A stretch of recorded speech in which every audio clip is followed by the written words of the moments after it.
بہت پرانے ہمارے سے جڑے ہوئے ہیں۔ مولانا صاحب سے میں آگرہ کروں گی کہ وہ آ کر کچھ شبد بولے۔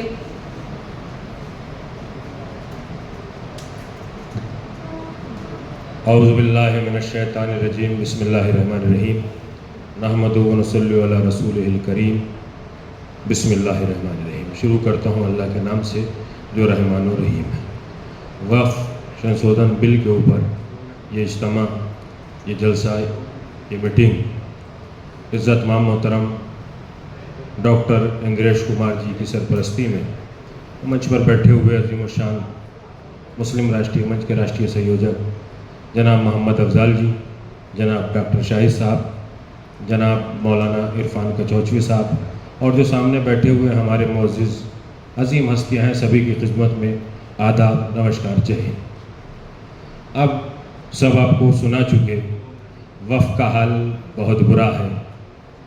وقف جتنا بیچا گیا ہے، لوٹا گیا ہے، نہ وہ کسی سکھ نے لوٹا ہے، نہ کسی سناتنی نے لوٹا ہے، نہ کسی آدی واسی نے لوٹا ہے، نہ کسی دلت نے لوٹا ہے۔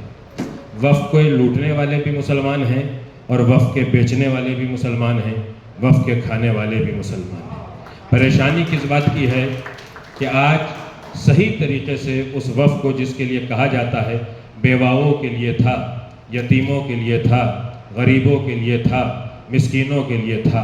وقف کا مطلب ہی یہ ہے کہ کسی چیز کو روک دینا، اس کے مرکز پہ قائم کر دینا، وہاں پہ ٹھہرا دینا تاکہ وہ نہ کبھی بڑھ سکے اور نہ وہ کبھی بک سکے۔ تو بانٹنے کے ذمہ دار بھی آپ ہیں اور بیچنے کے ذمہ دار بھی آپ ہیں۔ تو اب جب بیچنے اور بانٹنے والے پکڑے جائیں گے تو درد میرے پیٹ میں نہیں ہوگا، بیچنے والوں کے پیٹ میں درد ہوگا۔ تو آج جس کے پیٹ میں درد ہو رہا ہے سمجھ لو وہ وقت بیچنے والا بھی ہے، وقت لوٹنے والا بھی ہے۔ میں تو ایک بات اگر آپ سے سوال کرنا نہیں چاہیے، میں خود بھی ہاتھ اٹھاؤں گا اگر یہ پوچھوں کیا کوئی یہاں پہ ایسا ہے کہ جو وقف پہ قابض ہے، تو ایک آدمی یہ بھی ایسا نہیں ہوگا کہ جو یہ کہہ دے کہ میرے پاس وقف ہے۔ اس لیے کہ آج جو ہم جمع ہیں وہ وقف سے دور ہیں، وقف کے تحفظ میں ہیں، وقف کو بچانے میں ہیں، وقف کو بانٹنے میں نہیں ہیں۔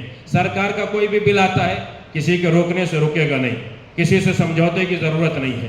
جب رام جنم بھومی تھی تو مسلمان تب بھی خلاف تھے، جب دھارا 370 تھی مسلمان تب بھی خلاف تھے، جب CNRC تھا تب بھی مسلمان خلاف تھے، جب یوگا جیسی پوتر چیز جو قرآن میں لکھی ہوئی ہے ہمارے نبی نے بتائی، چاروں خلیفاؤں نے بتائی، نبی پیغمبر امام نے بتائی، جب اس کی چرچا تھی تو تب بھی خلاف تھے۔ تو جب بھی ہمارے سامنے کوئی مدعا آتا ہے تو وہ اسلام اور غیر اسلام کو نہیں دیکھا جاتا ہے۔ میرا ایک سوال پوری ملت مسلمہ سے ہے، بیٹی بچاؤ بیٹی پڑھاؤ کس کا ابھیان ہے؟ یہ رسول اللہ کا ابھیان ہے۔ مودی جی نے کہا تو غلط ہو گیا ہے۔ صفائی ستھرائی کس کا ابھیان ہے؟ حضرت محمد مصطفیٰ کا ابھیان ہے۔ مودی جی نے کہا تو غلط ہو گیا۔ اس کا مطلب یہ ہے کہ اسلام پیارا نہیں ہے۔ ہمیں سامنے والے کی بغاوت کرنے کے بعد اپنے آپ کو آتنکوادی دیش دروہی ثابت کرانا ضروری ہے تاکہ ہم یہ ثابت کریں کہ ہم اسلام والے نہیں ہیں بلکہ آتنکوادی کے روپ میں ہندوستان میں رہتے ہیں۔ میں تو صرف بھائی صاحب سے ایک ہی بات کہتا ہوں، بھائی صاحب جس طریقے سے قدم سے قدم، سینے سے سینہ، دل سے دل، پیسے سے پیسہ، روپے سے روپے، جان سے جان ملا کر آج تک ہم آپ کے ساتھ کھڑے ہوئے ہیں۔ اب ہمارا مسلم راشٹریہ منچ نابالغ نہیں ہے، بچہ نہیں ہے، کم سن نہیں ہے، پڑھ لکھ کے جوان ہو چکا ہے۔ اس کو کوئی گھٹا نہیں سکتا، اس کو کوئی کام نہیں کر سکتا، اس کو مٹا نہیں سکتا ہے۔ آج یہ 200 400 500 آدمی ہیں، کل آپ کے ساتھ لاکھوں کی تعداد میں کل بھی تھے، آج بھی ہیں اور کل بھی رہیں گے۔ وقت اتنا برباد ہو چکا ہے کہ اللہ نے آپ کو ایک فرشتے کی شکل میں اتار دیا کہ چلو اندریش جی تمہارے ساتھ اللہ کے پروانے، نبی کے پروانے آ گئے ہیں۔ تو میں دستبستہ گزارش آپ سے یہ کروں گا کہ ہم آپ کے ساتھ ہیں، وقت کو بچانے کے لیے آپ کھڑے ہیں، ہماری سرکار کھڑی ہوئی ہے۔ مسلمان کے پیٹ میں درد اس وجہ سے ہے کہ وہ آج بھی واقف ہے، کل بھی واقف ہے۔ میں وقت گنا نہیں سکتا ورنہ ثبوت یہی ہے، اندریش جی کی سرپرستی میں میرا سگا بھائی چھوٹا بجنور ضلع میں 28 مہینے ایک درگاہ کا چیئرمین رہا۔ جب وہ چھوڑ کے آیا ہے تو اس نے ہندوستان کا پہلا ریکارڈ چھوڑا ہے۔